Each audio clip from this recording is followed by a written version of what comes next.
As I've mentioned before in my previous VGV videos, there are a handful of games that I have on my radar that I still want to do these types of videos for. I just haven't had the chance. So today, we're crossing another one off that list, boys. We're here to talk about Hollow Knight versus Celeste.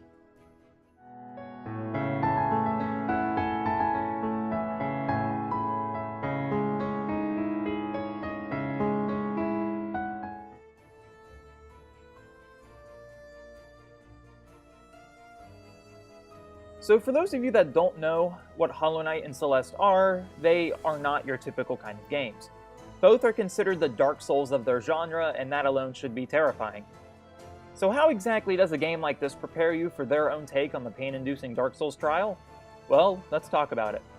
Celeste begins you off with calm music, and hearing the rush of the wind through the forest and the mountains as you tread, while also receiving motivating inspiration to remain calm, and things like there's no need to be nervous.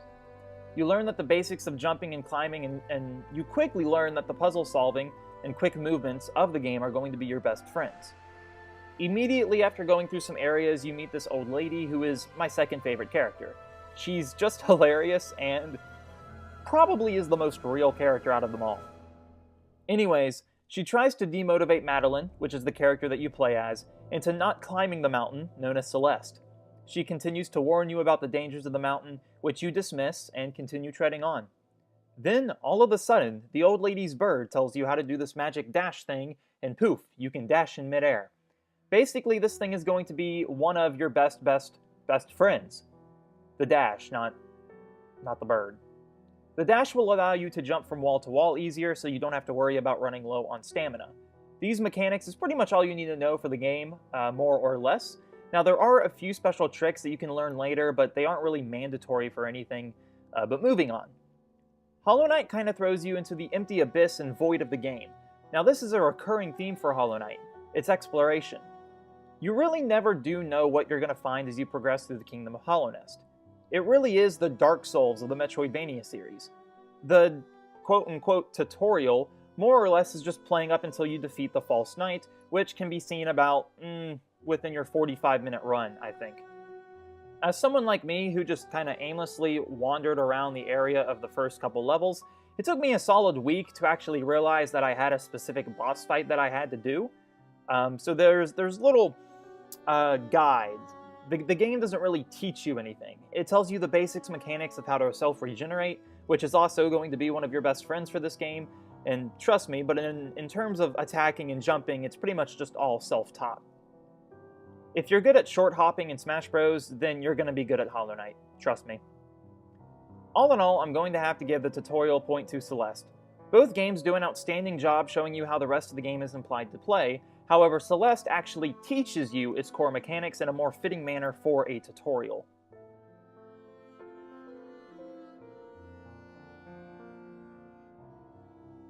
I had a really hard pick for this one.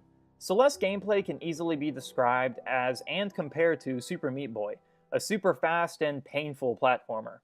Hollow Knight is a Metroidvania, which is also a platformer, but its focus is typically exploration rather than speed.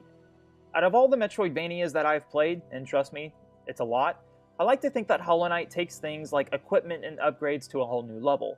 Celeste doesn't have anything like this. Instead, you work with what you're given straight out of the tutorial. However, that also means it's straightforward. You don't have to worry about having the right abilities, wearing the right type of gear, but for Hollow Knight, you do to an extent.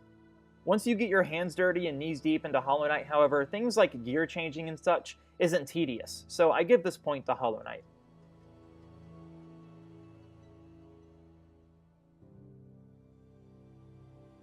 As I'll mention here soon with Celeste's enemies and such, Celeste has a small cast, and for the majority of the game, you're left alone with your thoughts as you're climbing the mountain. As the entire plot of the game is a metaphor to our own trials and errors, sometimes we may only interact with people outside of our bubbles every so often in the real world. Celeste shows this, and for those interactions, they're all memorable through each character. Hollow Knight has loads more of NPCs, and they all do interact with the player in great ways. NPCs like that and allow for things like side quests, which is always a bonus. However, I'm going to give this point to Celeste. Celeste's characters just have a special way with connecting to Madeline as she's on her trials, where where there's not as much as a connection for Hollow Knight.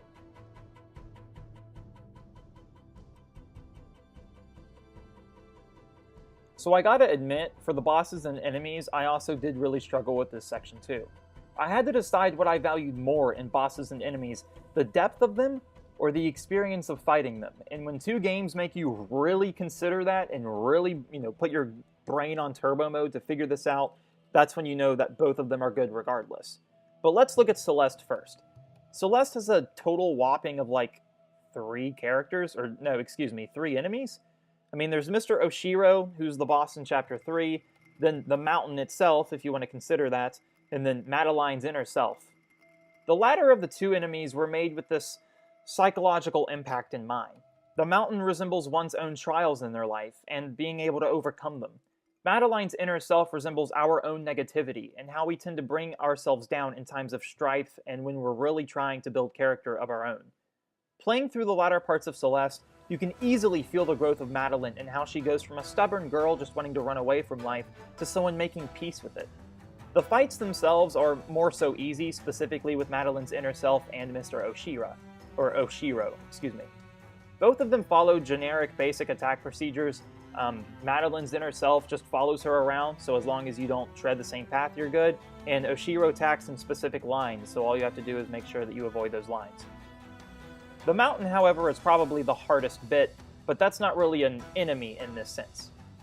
Hollow Knight doesn't have some sort of deep philosophical meaning to its enemies, however they are connected to the game's inner lore.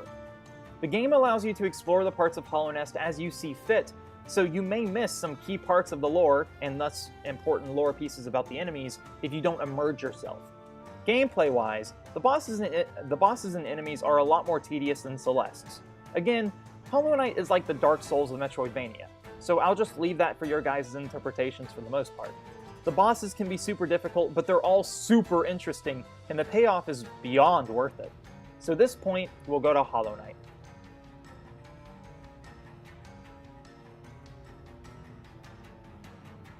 So I gotta give the user interface here to Hollow Knight. Celeste's map menu itself is super cool as it tears away from the pixelated style, but Hollow Knight just has more. As you play through the game, you unlock more menus and stuff too, like a journal filled with information on all the enemies that you've battled so far, as an example. It's also never too flashy, and the way that you unlock certain menus adds to the void idea I mentioned earlier that Hollow Knight tries to immerse you in.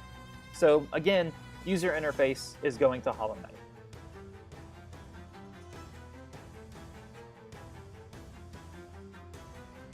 I'm giving the music here to Celeste because of how well it fits to the theme of overcoming one's inner self and their own trials. Now, don't get me wrong, I've listened through all of Hollow Knight's music and I absolutely do think that it's 100% phenomenal, but I think the simplicity of context that Celeste's music has is going to take this point specifically. But again, I really, really do like Hollow Knight's music, but I think in terms of context, Celeste's music is more impactful. Another way to look at it too is if during these boss fights and as you're just exploring, when you have loud music or just music that doesn't fit the mood of what's going on, then that can sort of be distracting to the player, whereas Celeste, a lot of it is just kind of background music. Almost similar to how I mentioned in my Breath of the Wild and Persona 5 video on how the music from Persona 5 is always loud, but it's also really enjoyable, whereas for Breath of the Wild, whenever you're playing and exploring, you have like soft piano music in the background. So that's another way to look at this, but the point is still going to Celeste.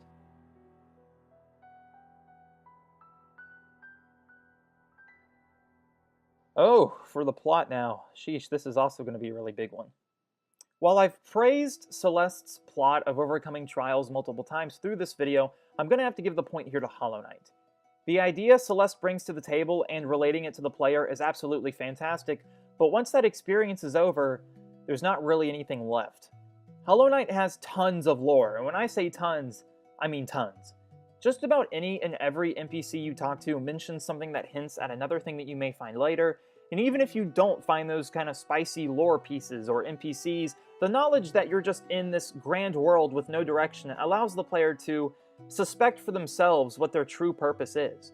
The point here is that Hollow Knight's story is somewhat optional. You do have to unlock some key points to continue moving on, but even if you don't know the entirety of the context of the plot, the feeling that there's something bigger than yourself never goes away. So, this point to Hollow Knight.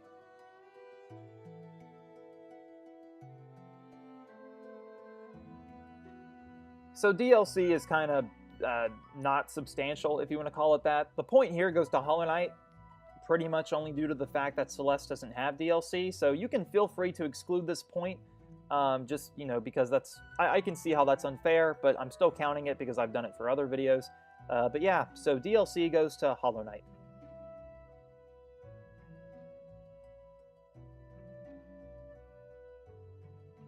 Last but not least, we have maps and explorable areas.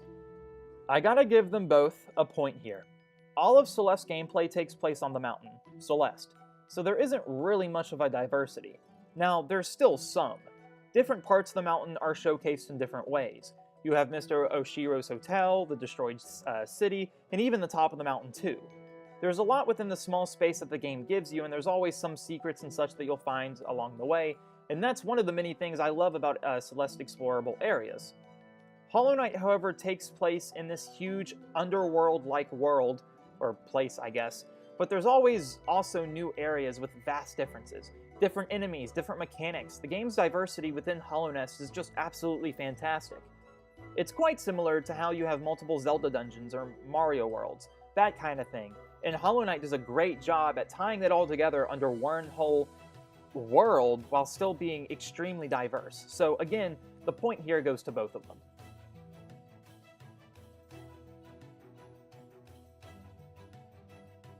So yeah, that's about it. This is pretty short, actually, I think so. I don't know how long this video is going to be once I, edit everything. I think the longest one I had was 20-some minutes long, and that was the Kingdom Hearts one, but that had a lot of crappy and cringy memes in it too.